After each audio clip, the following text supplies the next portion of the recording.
What's up, everybody? Welcome back to another episode of Paul's Best Podcast. This is the podcast where we only talk about the best. If you are looking for negative shit, you are in the wrong place. My guest today is somebody that I wanted on the show. I'm so excited.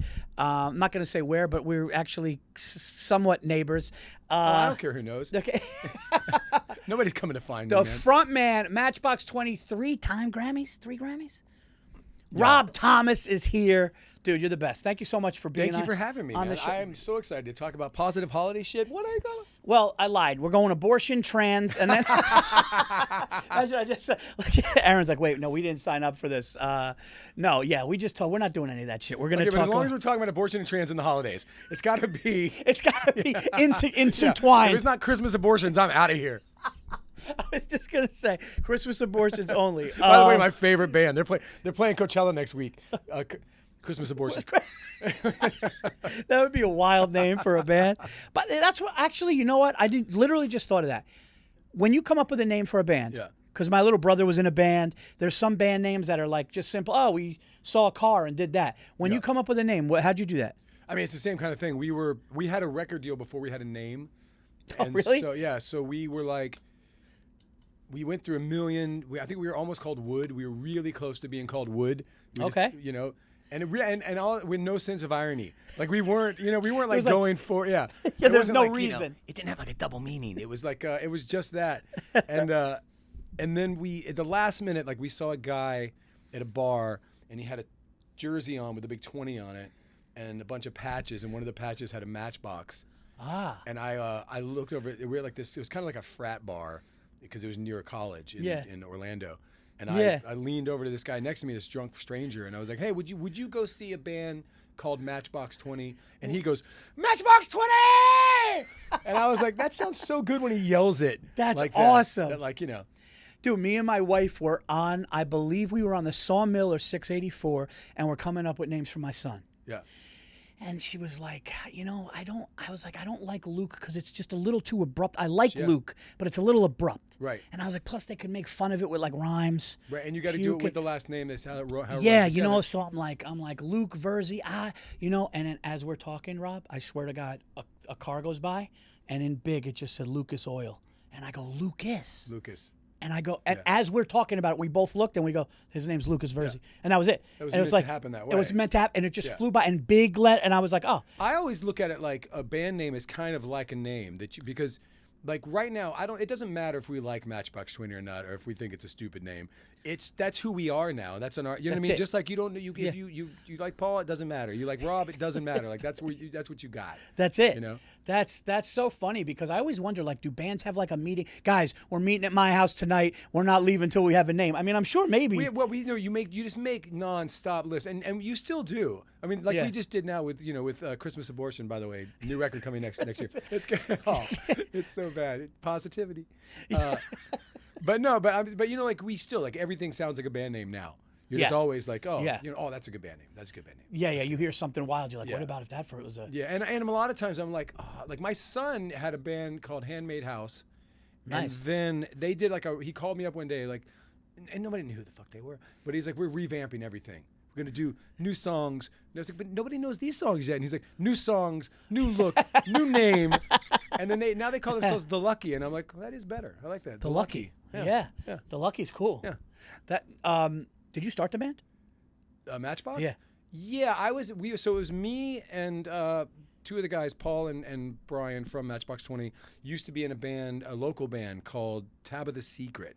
And we were like the local band. Like if like major acts came in and needed an opener, we would open. That's awesome. And then if like we would travel like as far as like maybe Tennessee and down to Miami, like van and trailer, doing a few gigs here and there. But we were like, I remember we were the big logo because I remember my buddy Adam from Counting Crows. Like I met him before we were ever doing anything, and I remember introducing myself to him. Yeah, this is so cringe. Yeah, I said, "Oh, hey, I'm Rob. I'm kind of in the big local band." That's but yeah, just so you give a shit, so you know. Well, what's funny is we were talking before we lived where we live now. I was telling you before the show, we were in Mount Kisco, New York, and we were in a restaurant. Yeah, and I'm starting to I'm starting to make a name slowly. I'm like Right. a up and coming comic. I remember there were comedians like Bill Burr would be like, "Hey man, I want you to open for me." But I was like, coming up, and we're eating, and my wife goes, "Dude, I think Rob Thomas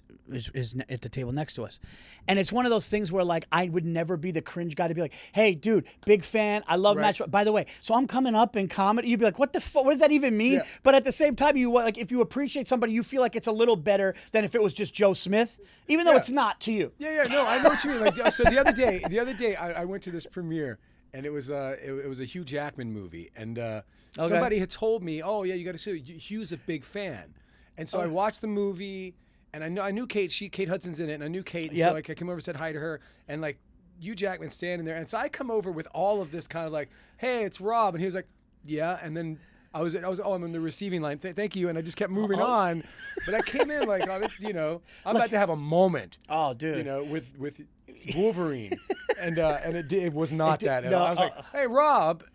No recognition. Yeah. Oh, and this is my wife, and this is my mother-in-law. And I'll see And you it later. and they almost put you in like, because we got feelings, we're vulnerable, right? Yeah. You almost want to be like, "No, dude, Matchbox, you were I know. Yeah, but of course you're not gonna. My wife was like, if you would have said, Sure. and she was like, well, and also because I was like, I wanted to take a picture. I knew he's good friends with Ryan Reynolds, and Ryan is my neighbor, and I was like, Okay. oh, I want to get a selfie, just show Ryan. And I thought that would have been, Yeah. but it just went right out of me because I don't have that chip in me. Like my wife always says, like when I was coming here, my wife was like, don't forget you have a new single coming out next year. Don't forget you have a record out. She's like, you're the worst self-promoter of all time. Dude, it's so funny you said that. I am too, and my wife gives me shit for it. I'm doing the Gramercy Theater last year, and I go, you know what? I'm not a merch guy. I'm just not. I'm working on my new hour. I'm not a guy to sell shit after. Sure. But I'm like, you know what? I haven't been to the Gramercy Theater.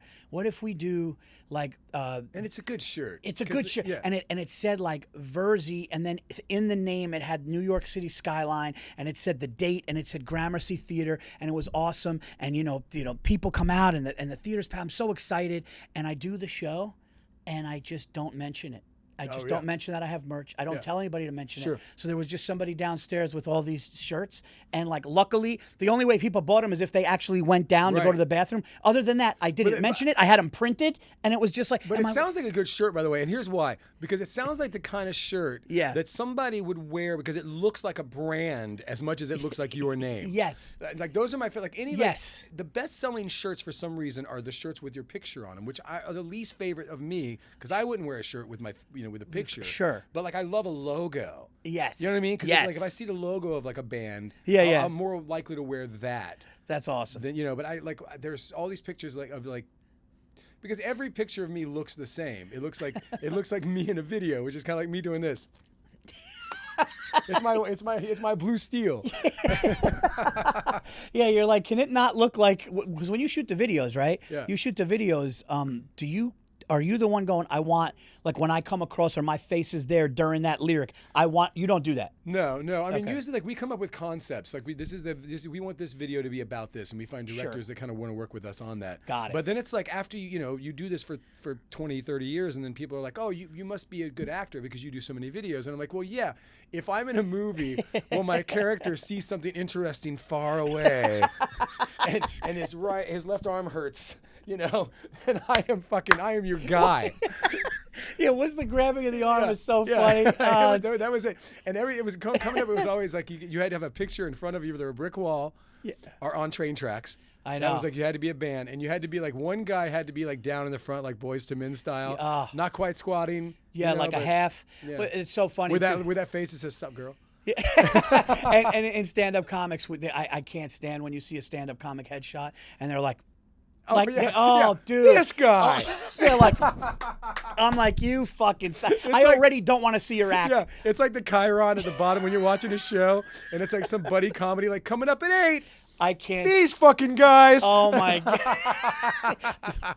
Yeah. Oh, dude, I can't. No. Favorite. That actually makes me not want to see their act, and I actually judge their act on that. I'm like, if that's what you're putting out with pictures, I can't. Yeah, I mean, it's got to be so. I mean, it's so hard to be because you're. The best comedian in the world is going to be the best version of himself. Absolutely. And so, if you're not self-conscious taking that fucking picture, then I don't want to know you, dude. That You is know what I mean? fucking no. That's perfect. That is perfect. Yeah, it's because it's like I remember like Louis C.K. said this, and it's so true. It's like when you could be the real, authentic, funny self off stage, on stage, that's when you evolve. And that's really like what our business is like. When it's like, yeah, you may be exaggerated, you may get physical, you may do, but it's like what I would sit with my boys and talk about or rant about. That's what I'm doing on stage. So those pictures should be vulnerable because you're almost like uncomfortable because you're like, I'm not that guy. Be like this, like. Yeah. Crying. Just a fetal position. Dude, you know what? Somebody was like, Rob's real cool. Because, here's the thing. Like, when you know somebody through what they do, like, I'm sure we have mutual friends. You just told me you've been on Comedy Pod. We have mutual friends. But then when you meet somebody, isn't it funny how you meet somebody and you know right away? Oh, yeah. Because I can know right away, regardless of any of your, like, anything else. Like, I don't care about your view. I don't know your views. I don't know anything. You don't know mine. I don't know your sports teams. You don't know mine, right? We could, like, rival teams. But you meet somebody and you're just like, and then you meet, but isn't it worse when you meet the opposite? And Especially you're about to have to do something with him for a period. It's like getting a bad massage. You know how in like the first minute. Dude, I'm a massage. I got a membership God, to this a massage. fucker's just about to rub oil on me for an hour. Dude, this is not going to be a massage. That is so funny. And you know it, and you're in it. Yes. Having to do one of these with somebody that you immediately don't work with has got to be like an hour-long bad massage. I think an hour-long bad massage is a nightmare because like an hour-long prostate massage. You know the first rub that they don't have it. It's not going to happen. It's not firm. Yeah. It's not going to really relax you, and now you're just in it. I mean, I feel that. I mean, obviously, there's that thing where like I know it when I meet. If I step into a car and there's somebody driving the car. If you go to a restaurant and the waiter's there, you know what I mean? Like, because it's an energy that flows off of somebody, and it's a giving energy or it's a withholding energy. Yes. And so if they're giving, then all of a sudden you're like, oh, I can work with that. You know what I mean? I can feel with that. But if it's a withholding in any situation, you're like, oh. You feel like alone, like you're closed off from something. Well, it was funny because I was just talking to another comedian about this, an actor, where it's like if you go on a movie set, right? Like I was on a movie set, and they were like, dude, we're going to just run the lines like 6 times the way it's written, and then we want you to be you. Yeah. We want you to rant the way you would normally rant. That's why you're here. And they were so cool and nice that all my nerves went away because I'm like, oh, they. But then when you get somebody that's like, just like, using their power, and it's really not about what's going on. It's about them. It's a projection of their power. And you're just like, it's like you said, you're like, oh, I got to deal with this. I was doing this thing years ago with Wyclef Jean. Yeah. And I wrote a song, and it was like, I wrote a song that he was producing and I was for Carlos and Big Boy and Mary J. Blige. Wow. And so I'm in the room with Wyclef, and I didn't even know why he wanted me there. And he goes, and so we sit down and we get really, really high. And we were so high because High Times was there. So it was on top of Wyclef, who was his own High Times. Yeah. Then we had High Times there. So we're pretty messed up. And he goes, in the demo that I gave him, I played the guitar, and I'm not a guitar player. And I kind of went through it like piece by piece and played this lead part. Okay. And so when I get to the moment, and he goes, here, take the guitar because I want you to play that part. And I was like, oh, no, man, I don't play guitar. He goes, no, man, I like what you did. I want you to do it. And I was like, no, man, listen, I don't. And the light went out of his eyes, and he was like, oh. Like, Ken begin this look like you're not one of us. Oh, shit, yeah. And from that, like, I thought about that moment. That was fucking 20 years ago. Wow. And I think about it all the time because I'm like, always take the guitar. Oh, you know what I mean? Like if somebody's there and they're like, like, man, you go like, oh, yeah, let me do it. Take the reins, like, be bold. Wow. If you have a chance to be bold, be bold. Oh, that's really honest though of you to to know that. I saw Wyclef at Vassar College, and he played the national anthem with his mouth. It was the craziest shit I ever seen. He was doing so. He was hitting some strings with his mouth, and I was like, "What the?" He's an insane talent. He is, right? Now, by the way, I saw him again like 10 years after that, and we were in an airport, and I was telling him this story. He doesn't remember it. No, it's you. Yeah. Yeah. That was all in me. Like, I'm surprised he remembered that I was there. Because your insecurity was like when he was like looked at me like, "Oh, okay." Yeah. It sticks with you. Because musicians and comedians, they get along in a lot of ways because it's always about our insecurity. Like, it's always about the distance between who we think we are and who we think we're supposed to be. And that space in between is like where the art comes from. It's where the jokes come from. It's where the songs come from. Dude. So like, I don't trust comedians or musicians who really think that they're cool. Yeah. You know? Yeah. Okay, guys, before we continue with the podcast, we have some stand-up comedy shows to announce. I will be performing New Year's Eve, December 31st at the Comedy Connection in Providence, Rhode Island for 2 shows, 8 and 10:30. I will also be at one of the best comedy clubs in America, January the 8th at the Washington, D.C. Improv. We also have Valentine's Day weekend, February 12th through the 14th, one of the best rooms in the country, Tampa, Side Splitters. And for more dates, go to paulvirzi.com. More 2026 dates will be announced very soon. Let's get back to the show.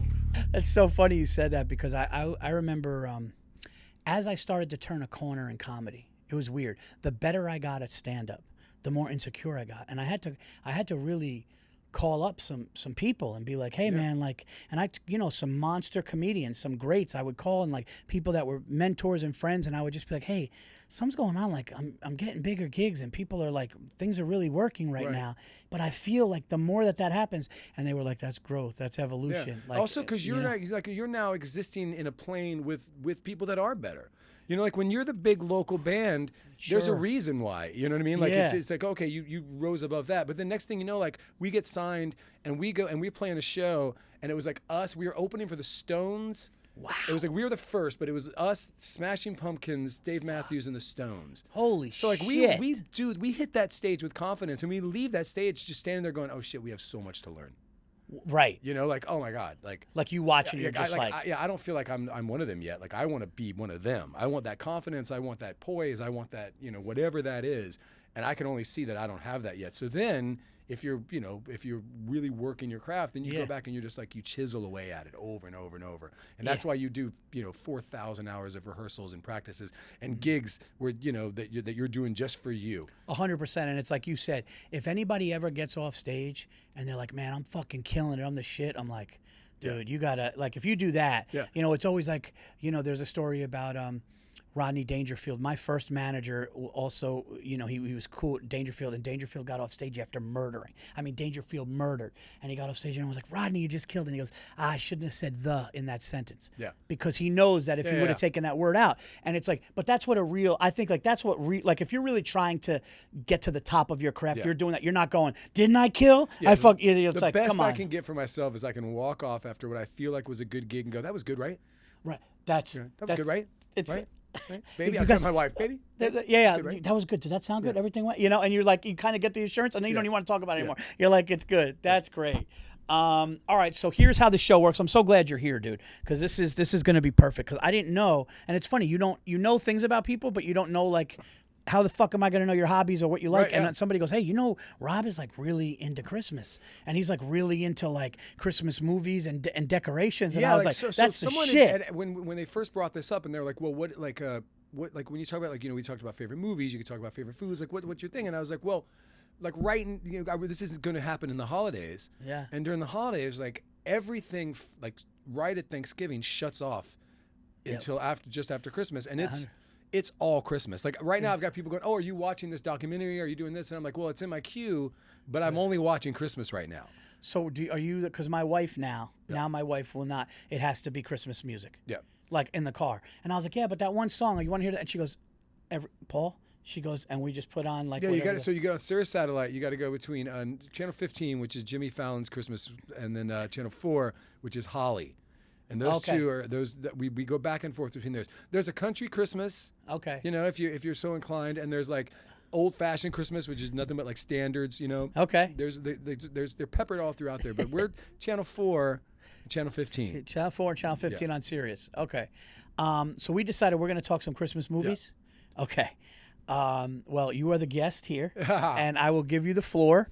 Now understand. And by the way, there's no order, so you don't have to. It's not like top bottom. Right. Just Now we have what we call big ticket items. Okay. Now for big ticket items, we can only we can start now, but we can't start too far away from Christmas. But those are basically like big studio, Family Man with Nick Cage. Okay. It's a Wonderful Life. Yep. The Grinch with Jim Carrey. Jim Carrey. Yep. And the Grinch with Benedict Cumberbatch.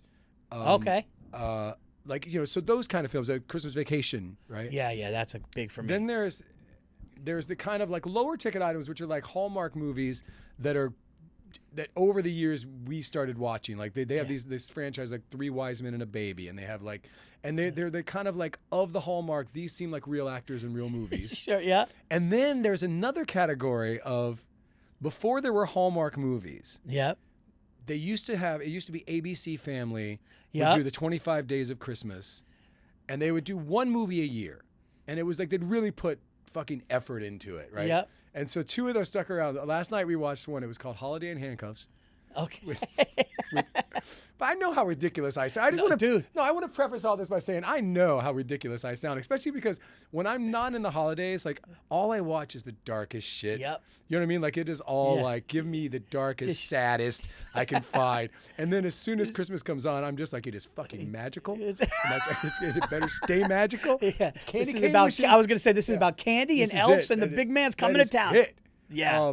That's great. Like where's your vibe? What like do you have a like an order that you can watch movies in? I would say this. I would say for Christmas movies, the ones that I really can't take my eyes off of are kind of the big one. Like I'm a big Christmas Vacation. Yeah, of course. But it's more of Chevy Chase's facial things. The way he like there's like I look at it so different. Like as like a comedic actor, like the way he would like even when he was flipping through the magazine.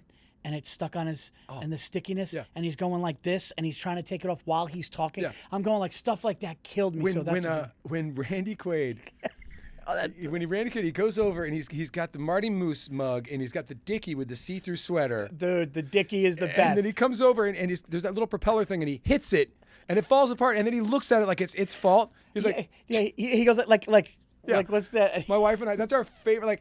We've watched these so many times because you got to imagine like that. If that movie's 20 years old, and it is 25, 89. So I've seen it that many times at least. Yes. And there's no other movie I can say that about. But when a Christmas movie, like I run through the same usual suspects. Yep. And a couple new ones every year. Yep. So like that means I've seen It's a Wonderful Life at least 30 times. Wow. You know what I mean? Yeah, of course. And I don't think twice about it. And we live up in Westchester. Yep. Which is kind of like where that was supposed to happen. Bedford Falls is like an amalgamation of like a bunch of different towns up in Westchester. Sure. And near me, there's a theater, the Bedford Playhouse in Bedford Village. Okay. And it's a tiny little, community theater, non-for-profit kind of a thing. Yeah.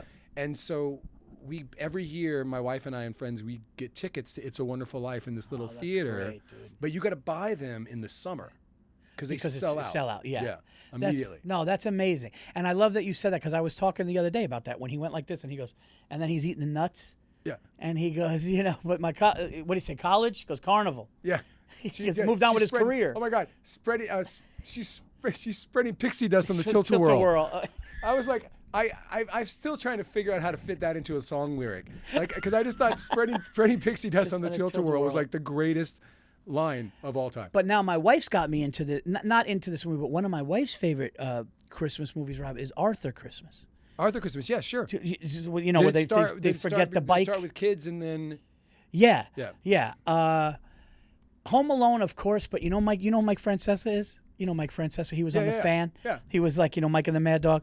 He just ruined Home Alone for me because Why? he goes, Christmas movies are really tough. There's not many good ones. He goes, A Wonderful Life, Miracle on 34th Street. And then so they go, but Mike, what about Home Alone? And he goes, it's a cartoon for 12-year-olds. And I and I was like, yeah. First off, so what? Yeah, and I'm like, yeah, okay. But he's like, those guys are gonna slip on this and slip on that. And then I said what you said. Yeah, but you know what? I'm going back to because I remember being in the movie theater. Nobody's ever like watched Home Alone and been like, what I'm missing is an element of danger. I never feel like that little fucker's gonna die, and that bothers me every year. Did you see Family Guy do it? Oh yeah. Where he goes, yeah, the doorknob was hot, but I didn't hold on to it. And he goes, yeah. And then the ice on the stairs, he just shot him. But that's what your friend wants. Like that's, Yeah, that's not what it is. No. You gotta. Home Alone is for me because I remember where Home Alone impacted me so much. I remember where I was. Right. I was in a packed movie theater in Yonkers, New York, off of Central Avenue with my dad and brother.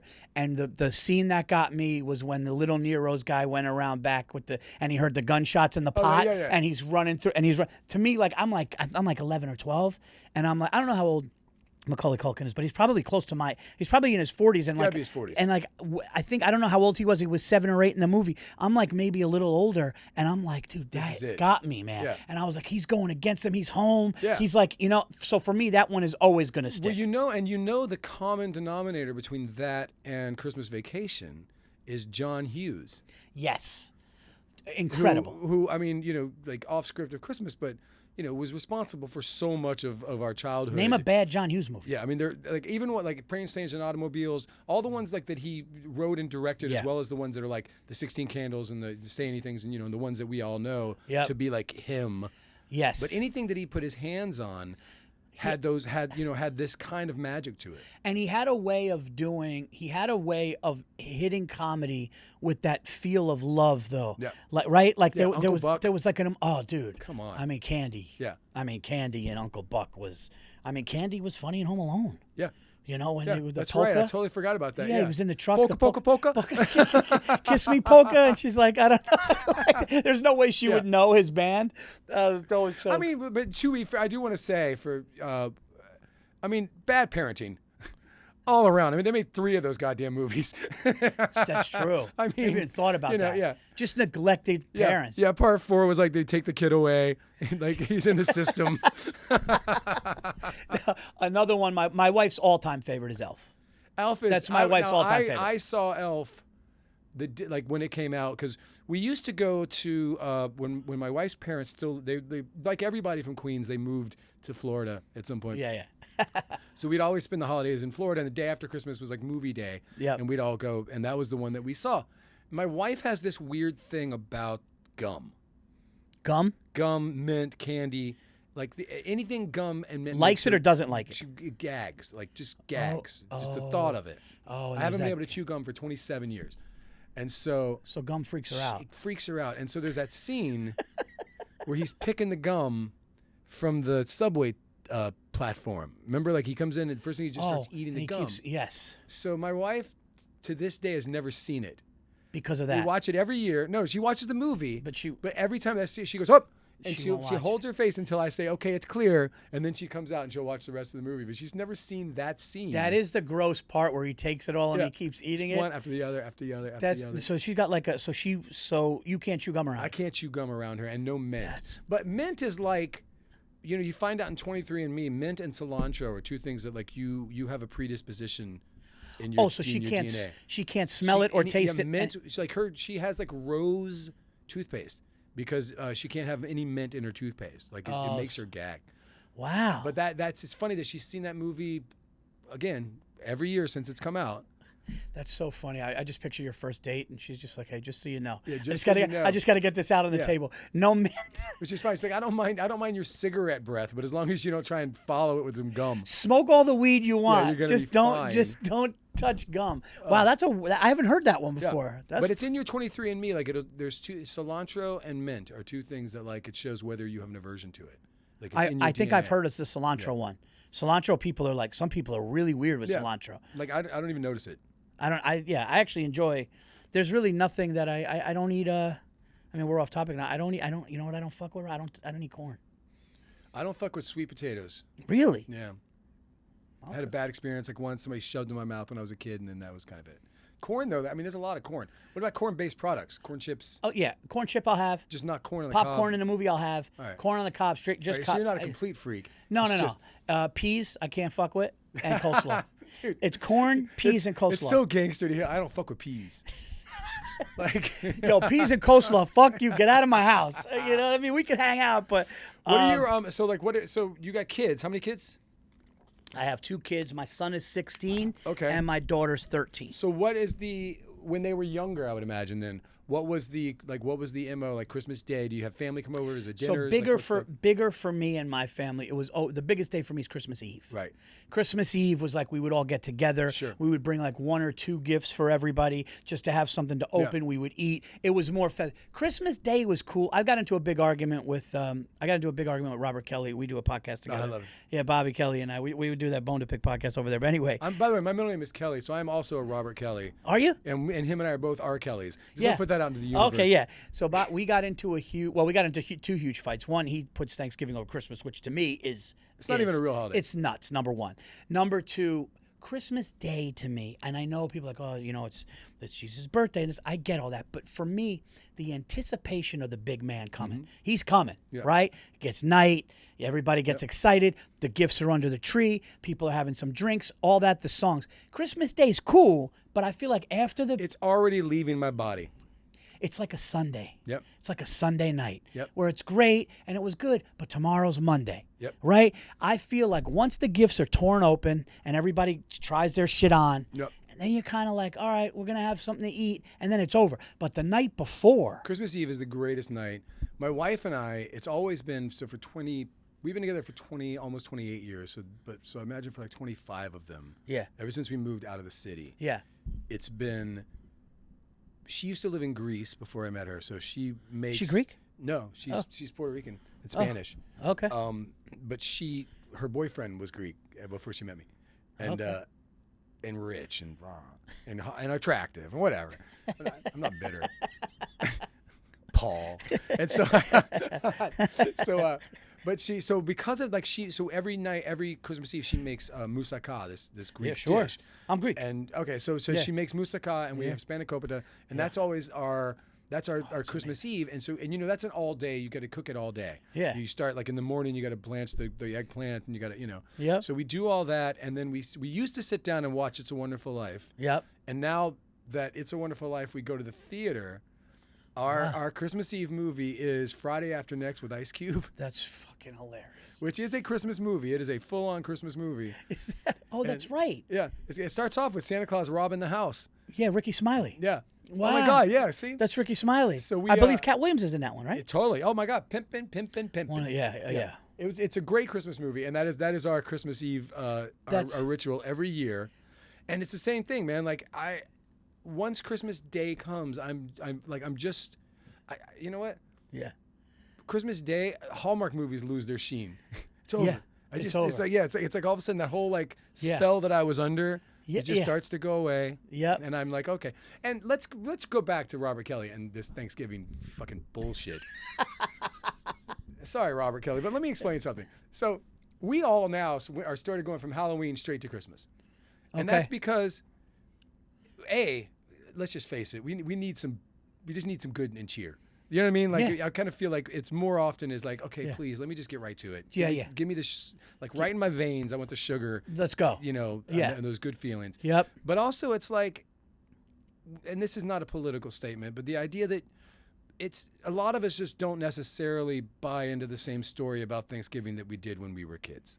Right. And the reason for it. And so it's become about family, and it's become about gathering together. And it's become kind of like the opening act for the holiday. Right. You know, so like now it's like, you know, you have your Halloween. Yep. It's like, get ready for the season. Here it comes. Yeah. For us, every year. That's a good way to look at it. It's the Macy's Day Parade. You turn it on when you wake up on Thanksgiving Day. And then when Santa comes down the street, it's Christmas. It's Christmas. And that's, you know, so everything, you know, Thanksgiving is just like, hey, what a great time to give thanks. I love that idea. I love, you know, you and your family getting together. I love having that bonding, you know, I love all that. But it really is just kind of like, you know, it's the opening act to get yourself into the holiday. Halloween is like, you know when you go to a theater show? Yeah. Halloween comes out first and goes, guys, we got a great show for you. It's like want the you to MC. enjoy. Halloween is the MC. The opening act is Thanksgiving, and the headliner is Christmas. Like a lot of times you have three acts, right? Like in stand-up, you have the host, you have the middle, and you have the headliner. Yeah, exactly. Yeah. That's exact. You never did stand-up? Did you ever do stand-up? No. No. Do you have any friends that did, like that you came up with doing it? No. It's weird too because I was a comic nerd. I always have been. Okay. Like when I was a kid, there was a magazine that was very short-lived, but it was called Stand Up Magazine. And it was like everything in it was about like different stand-up acts. Oh, wow. And they would even do like one like skit or a bit. They'd like write it out and you would have like you could read the whole thing. I remember like once it was a Gary Shandling and it was like one of his whole thing, you know, and it doesn't read, you know, without that kind of magic. Sure. But it was just like I was always fascinated. Everything, like every special, everything, you know, coming up. Especially there was that really big boom in the '80s where stand-up comedy really kind of took on this kind of rock star life. Yes. And there was more and more stand-up specials, and there was more, Yeah. And so like I that was where I was coming up as a kid of the 80s, The reason why I asked you is because you have a comic you have a like that's why I was just wondering, like, do you ever do an open mic? You have a comic thing about you where I could see you. Oh, right. Do you know what I mean? Like, personality wise. Right. There's some people that are like, oh, I bet you like that dude have some fun. Is it because I'm dead inside? Yeah, maybe because of all that dark vulnerability. I'm like, yeah, dude, he's got the darkness. Because it is funny though how, like, when I first got into comedy, I kind of rebelled against people saying that. Yeah. I was like, what do you mean? They're like, oh, but you must have had some horrible things happen when you were younger, or like, are you like depressed and anxious? And I'd be like, dude, I'm just like funny. Like, don't put me in this. And then as I got older and I started going to therapy, I'm like, oh yeah, no, I'm fucked up. There's definitely also, something. why aren't you? Maybe I am, but why are you so fucking happy? And what are you hiding? But that has to be all performing arts. That has to be musicians too. I think so. I mean, right? again, that kind of like, I mean, there's a sense of like I wasn't a super cool kid. Even I knew a lot of people in high school, but I wasn't popular, and I was always in trouble. And I think like that was like I could get in trouble, but like that was my attention. Yes. Because I could be the kid. Let me do it for you. I don't mind. You know what I mean? Yeah. I'll take this bullet and I'll go, be the one that gets in trouble. Do you come from a broken home or no? Yeah, sure. Yeah. I mean, Yeah. broke-ish, like, Not fully broken, I but mean, my wife, by the way, and I won't, but my wife is like, listen, when you go on there, this is a positive show. My wife fucking, she's like, listen to me. Nobody wants to hear your sad Christmas stories. Isn't it funny? Because like our whole thing is like she'll be like, oh my god, and when I was a little girl and my mom would make da da da, and I'm always like Kate McKinnon on SNL, like, oh, it's a little different from me. It's like I remember that one time my mom was making out with that convict, and like it was it got really dark. So yeah, I think maybe that's part of the reason why I do love. I love that I've been in this great relationship for 28 years, and I love that that Christmas is a nice, magical time. And when my son was growing up, that's all he ever knew was between his mom and with me and my wife, it was always just kind of love around the holidays. Yeah, it's funny because like when you have somebody on the show on the podcast, I knew that you knew and was into comedy, which was great. But then I also started to like hear things where I really got excited you were coming through because they were like, Rob's a family guy. Because like I'm very much like. I'm a family guy, and not that I don't love the comedy community. I do, but I'm not one of those like I'm not gonna go to like the community, like the comedy baseball. I'm like I love my job. Yeah. I go to my job. I love the camaraderie in the green room. Hey, how you doing? How's your family? But I go on stage, I do my shit, and I leave. I've got some friends that spent all of their life at concerts and shows and going, and I'm just like, how is your wife still with you? Like, do you like? We were just on the road for like 3 months. Yeah. We just got home. Yeah. And then last night you were where? And like I don't know about you, dude. I've become such a big homebody. Oh, it's so nice. Like to the point where like sitting home, like I love the gig. I love being on stage, and then I love putting the mic down, getting in the car, and just putting a movie on and being at home. And like the older I get, the more. I just got because I was in Australia for a month. And we had just been on the road through the summer. Yeah. So and my wife, because she was having some health issues and she couldn't come with me to Australia, and that's the longest that we've been apart in 27 years. It was just over a month. Wow. And so when I got home, like I was just like so ready, and then I had to leave for like a week to go on the West Coast and do some things. And that was the longest week of my life because I was not that like when I'm in, I'm ready. Like when I'm geared up for it, I want to hit the road. Let me hit the road. And I love playing music, and I love being around my friends. And and the one thing that I get that you don't as much is it's less solitary, the life, because like I've got a group of people. Yeah. You know what I mean? Like I've got an 8-piece band, and we're up there.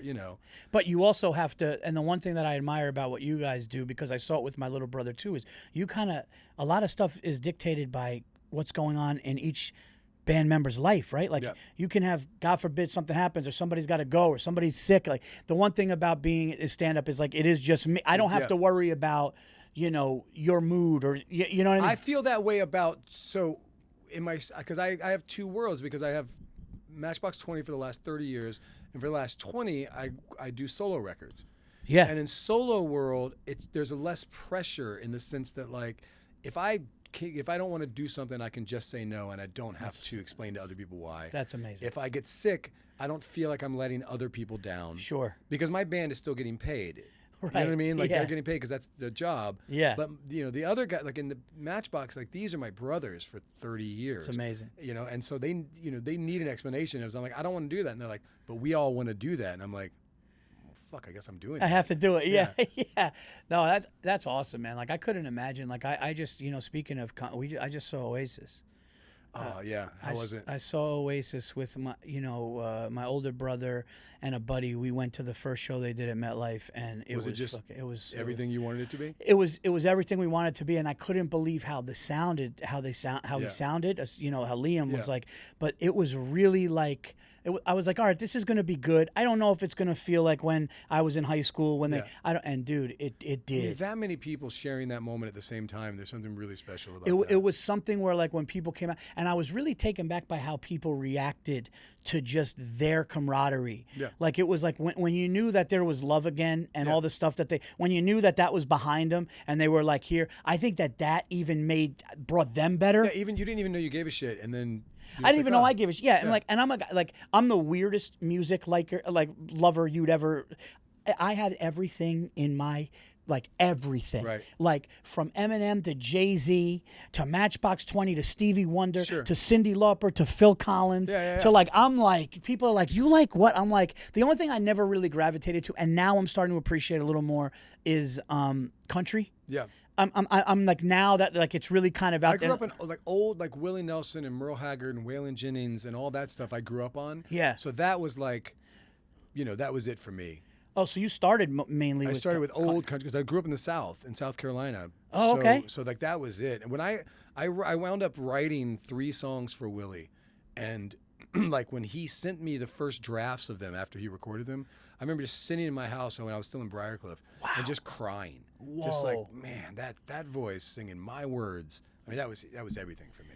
Dude. So, but then again, like new country's taken me a while to kind of, I'm friends with like I think Brad Paisley and like Keith Urban, but those guys are like these amazing players as well. Like there's this musicality to what they do that I really, really love. Well, there's something about a country singer's voice that if it really hits right, you're like, whoa, dude. I think was it Chris Stapleton? Somebody, was Chris Stapleton do the? Dude. I think Chris Stapleton did the Super Bowl national anthem. Yeah.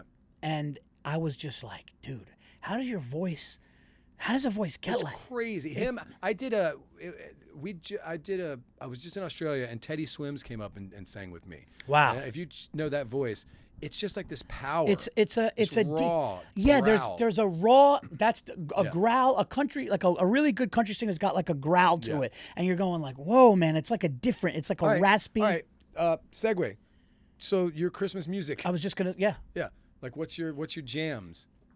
I mean, growing up in the '80s, there was like that whole period of like Bryan Adams and Cyndi Lauper and Live Aid. And all those. Dude, I want to go to I want to go to a Bryan Adams show. I'm not even joking. No, it looks amazing.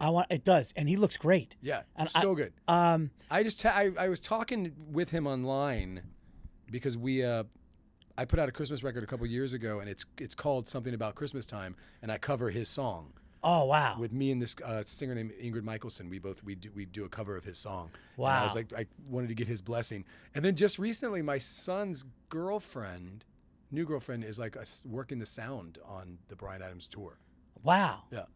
I would love to definitely check him out. But going to the Christmas, listen, Christmas music can really make the movie, right? The score. Yeah. Like when you score a movie and there's like a Christmas, I always had this idea of like a Christmas song on while people are ready to rob a bank, but like the night, like just like the like Silent Night comes on, and it's like that's beautiful. kind of like that, like in Friday After Next, because that boom, ding, ding, ding. And he's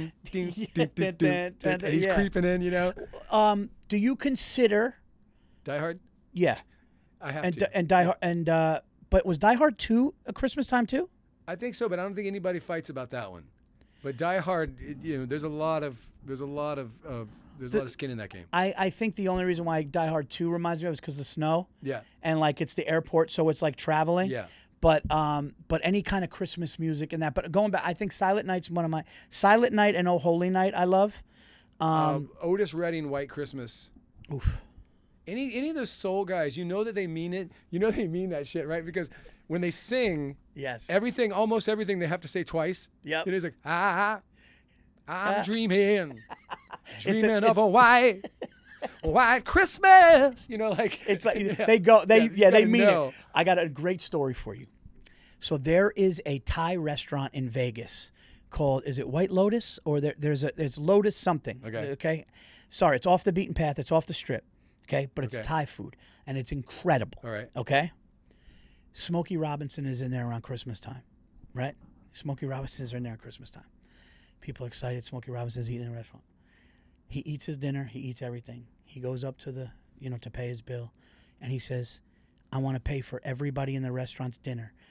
And he paid for everybody in the restaurant's dinner, and then sang "White Christmas" to them and left in the restaurant. If that's not the most gangster Hollywood story. So not only, by the way, your dinners are on me. Yeah. But I'm gonna just rip White Christmas for you, and then mind my fucking business and get out of here. And he did it, and they said it was perfect, and he just left. And I'm going, I got the chills thinking about that. I'm just going, dude, that's. What was when you were a kid? Yeah. What was the go-to? Like for us, it was like Christmas. We pull out that big red Andy Williams album. Yep. Was like one of the big ones, and the Elvis Blue Christmas. Like, what was your family jam like that you guys would? Oh my God! It was obviously before Mariah, right? Yeah. Whenever she did that, Yeah. It's funny. I did. I'm going to think about your question, but I want to tell you a funny story. I think you'll appreciate this. So I'm a football guy. I'm a sports guy. Right on. So I go on Good Morning. Good Morning Football a lot on the NFL Network. Okay. And they had a big argument. They go, Paul, we're hearing that Kelly Clarkson's Under the Tree is getting as big as Mariah's, and we're having arguments about it. Which is bigger, Mariah's or Kelly Clarkson? And I go, guys, look, all due respect to Kelly Clarkson. Yeah. I go, Mariah's song was huge before Kelly Clarkson ever got big. Right. Most literally and figuratively. Right. Totally joking. Right. And they were like, whoa. And I'm like, she lost the weight and she's a good sport. It was just and never been back. But for us, by the way, it's Last Christmas. Wham! Last Christmas. Oh, okay. Because we were friends with George Michael before he passed. My wife, before I met her, was like, she was a little girl. Like when she was a little girl in Queens, like she went to go see him at the Garden.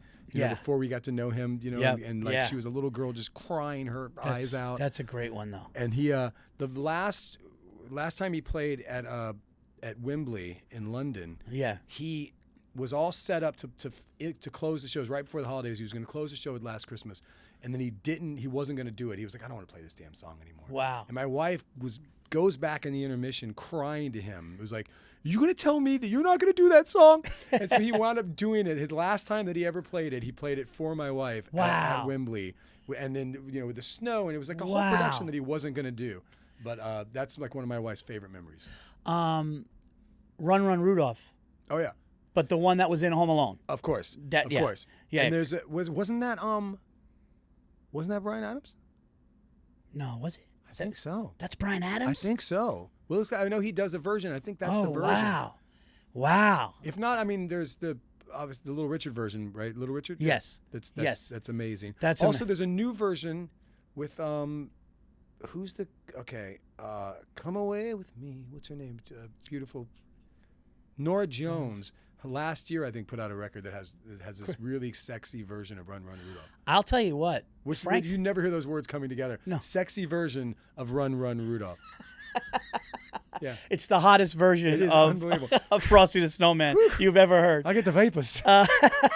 What about Frank Sinatra's White Christmas, dude? Yes. Frank Sinatra's voice is... any of those crooners at Christmas, like that, just you get in immediately, right? If you're not into that, then you just don't like Christmas. Yeah. If you don't like Frank Sinatra's voice coming in, a little snow... Are you now I'm big on snow, you? Yeah. Yeah. I know you're a South Carolina guy, but no, I love it. I love the snow. I don't understand. Like in Australia, their holiday is their summer during Christmas, and so it's all barbecues and stuff. But they grew up on our movies, so they still have like fake snow everywhere. It's like fucking just 90 degrees Fahrenheit.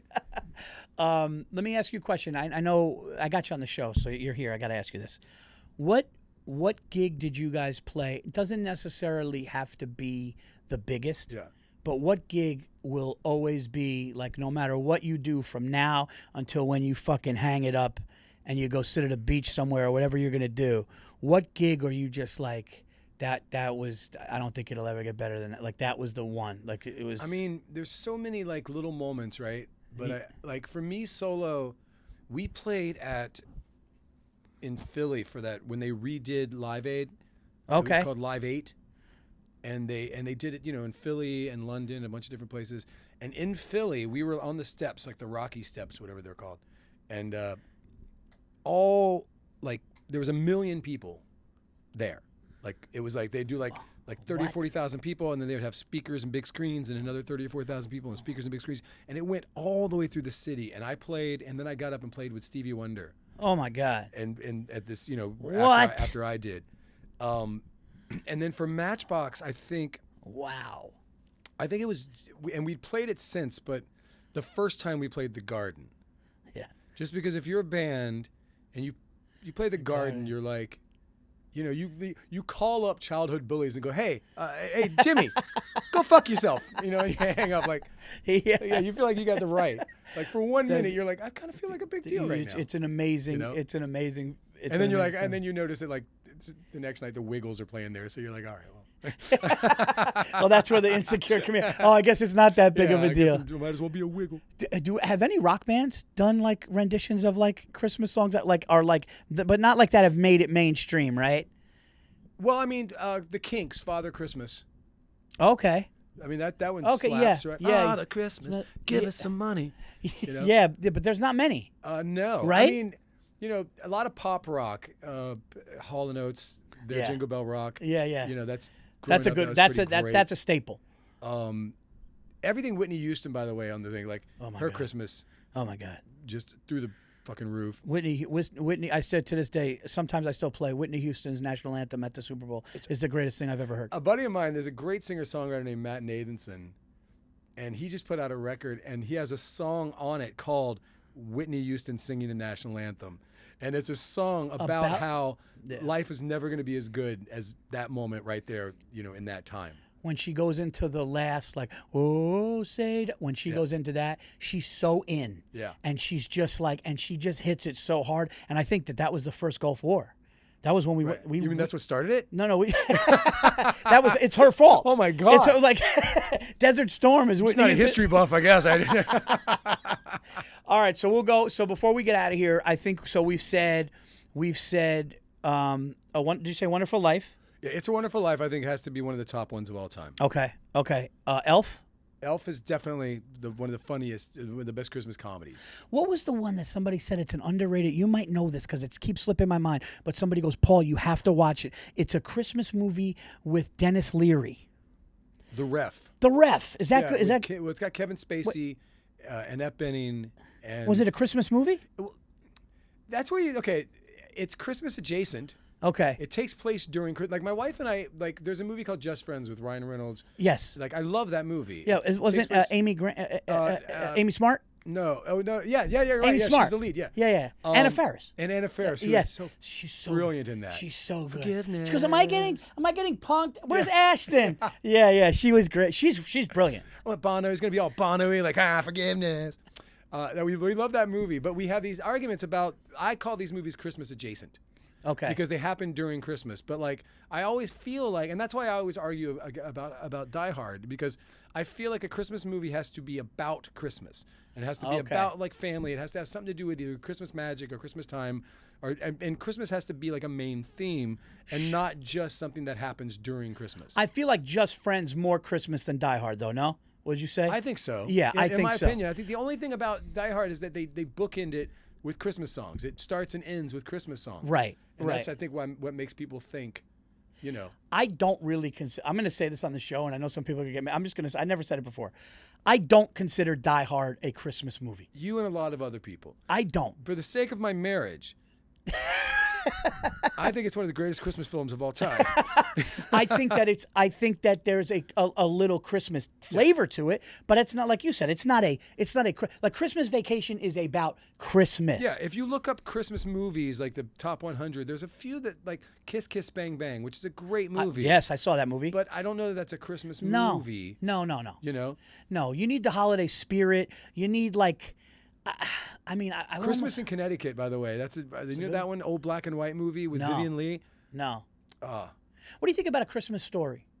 That's a classic. Yeah. I think I'm burnt on it. I don't love it. I don't love it the way that other people love it. Same. But I respect I get it. And when I was a kid, I thought it was hilarious. I love it as far as like, yes, I understand they really captured the mall and being busy and Santa and the fear of Santa and the bully. They got all that, but they made a love sequel to that. I know. Yeesh. Yeah, I know. Yeah. I mean, I'm not going to talk about it because, this is called The Best. No, but isn't that the worst, though? But you know what? There's some sequels that I won't accept. Like Caddyshack? I hate to say it because he's my idol, and like whatever, when you said that when you said that, you were listening to Willie Nelson, he sent it to you and you cried. Like for me, my guy is Eddie Murphy. Yeah. My dad took me to see Raw. Coming to America? I don't even and then they're and listen, this is no disrespect. Their thing was it's just a celebration, but don't do that then. It's a celebration. It almost turned into a musical, and I'm just going like I love the first story and I love the first movie and it was so funny, and then the second one they were like, well, it's a celebration, everybody comes together, all the old characters are back, and I'm just like, I feel like if you're gonna come back, and this is just me, and some people might get mad, if you're gonna come back with a classic like that after 30 years, I'm thinking like, don't make it like it's just some like, we're gonna get everybody and put it together. I think make it a killer. I enjoyed, I'll start off before, just so you know where I'm coming at with this, but I enjoyed the new Spinal Tap. I didn't see it. And as a musician, I made my son watch that at 10. I think we have to watch it once a year. It sadly becomes more and more true every year. Yes. But they actually didn't just slock on the old bits. Like they did new bits, and you know what I mean. And I was like, they looked like they tried and they cared. And I remember just sitting there actually laughing to the film. It's so hard to take a beloved film, and then I'll tell you the two best sequels of all time, I think. I mean, we're not doing movies right now, but we're doing Christmas movies, but the two best sequels to me of all time is Godfather 2, and I got to tell you, Maverick. Dude, Maverick with Tom Cruise, dude. How good was it? I don't know. You didn't like it? No, I thought it was fine, but I can't compete with how one. my little self, the way that my younger self perceived that when I was a kid. You mean Top Gun? Yeah. Yeah.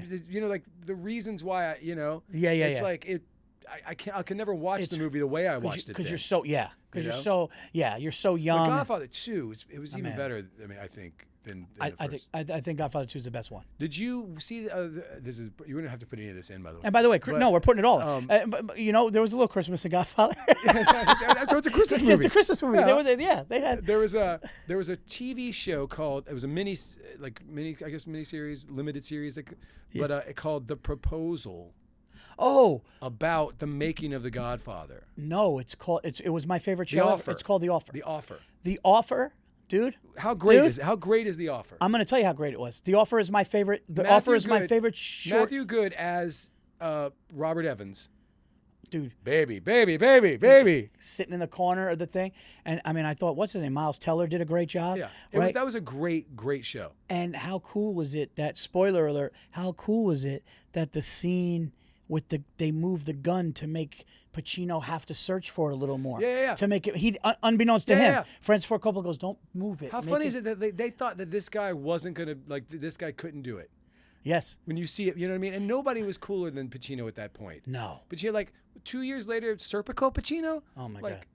Oh, my God. Come on. Dude, I'm a Pacino. I mean, and you know what? We're going to categorize this as Christmas because there is a scene in The Godfather where there's some Christmas stuff up. Yeah. It's quick, right? But anything with Christmas goes now because we're just moving on to it. So I would say my three are Christmas Vacation, Home Alone, Elf.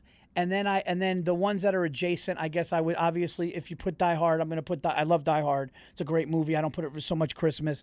I do like Just Friends though. That actually was a really good. It was a really funny movie. That movie really entertained me the whole way through. And then I'm sorry, I can't put a Christmas story. It's not my thing. Yeah. I'm It's a Wonderful Life, Christmas Vacation, and that third one's a little harder. I'm just trying to like imagine my wife right now looking at me, because whatever I say, she's gonna be, "You're a fucking idiot," like, because I didn't come up with something. Christmas songs, it's got to be Andy Williams or Elvis, or the Willie Nelson Dolly Parton Christmas album when I was growing up. That was like a big one. Dude, Willie Nelson's such a monster. And then for food, I don't know, anything but turkey. Ooh, Christmas food. Do you guys do? What do you have? Like what do you do? A specific? Not anymore, because we just did it for Thanksgiving, and like it's like even before we're totally cleaned up for Thanksgiving, my wife's like, we're not doing this for Christmas. We're not. Yeah. We have like 10 people at the house, or your friends and their kids, and and it's joyous and it's great, but we're not doing this for Christmas. Like Christmas is, we don't do shit. Like we have our Christmas Eve together, and then Christmas Day is just her and I chilling out. Best animated, before we go, best animated Christmas movie. Old school or new school? Whatever you want. I mean, it's hard to beat. Okay, it's hard to beat Rudolph, the original Rudolph claymation. The claymation one. Yeah, it's so. It's because when you watch it now as an adult, I'm just struck every year by what a dick Santa was. Like, you know, like it was totally like him, like Rudolph's dad. Like borderline abusive. They were just like, oh, you little freak, get the fuck out of here. Like, they were so mean. And even Santa, his wife's like, you need to eat. He's like, bitch, leave me alone. Like, he was like, I don't know. I didn't realize like how much like a Ralph Crandon character Santa Claus was. It really is. The only thing he was missing was a little claymation beer or bottle. Yeah, he really was kind of like rude. He's got his little, he had his little wife beater on, and he was just like, why don't you shut up and take that little freak kid with you?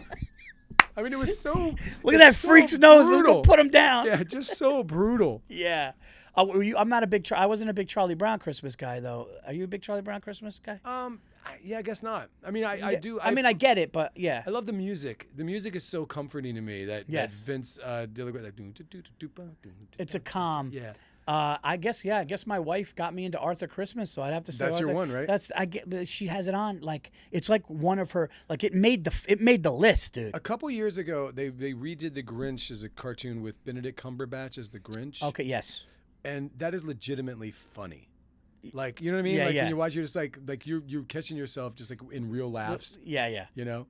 And I heard that like Jim Carrey had to have like a Navy SEAL. You heard about that, right?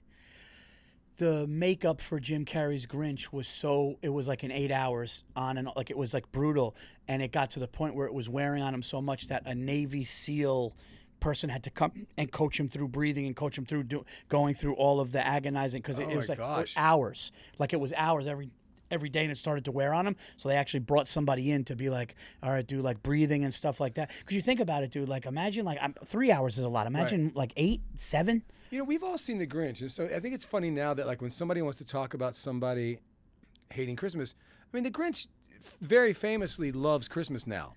I mean, we know this now. You know what I mean? Like the whole story is, yeah. You know, it's kind of like if somebody's like a player, they call him Romeo, right? Yeah. But dude, Romeo liked one chick and then killed himself for her. Like, he was the most faithful dude you could ever imagine. They're like, hey, little Romeo. You know? Like Romeo's a sap. Yeah. Romeo, like that's Grinch, hilarious. I think like Grinch is probably not the way, you know, they should call you Mr. Potter. Oh, you're a real Mr. Potter. Dude, Rob Thomas. Dude, you are the best. Dude. I hope you enjoyed this as much as I did. I hope you have a good fucking Christmas, man. Dude, you too. Yeah. You too, man. Plug everything you got, anything that you got going on. Please let the people know. I put out a record this year called All Night Days. It's still out there. Yep. We have a new single that's coming out next year. We're trying to toggle between 2 different songs, but they're both going to be out there in some form or another. And then I'll be, pushing through that until we move into the 30th anniversary of Matchbox at the end of next year.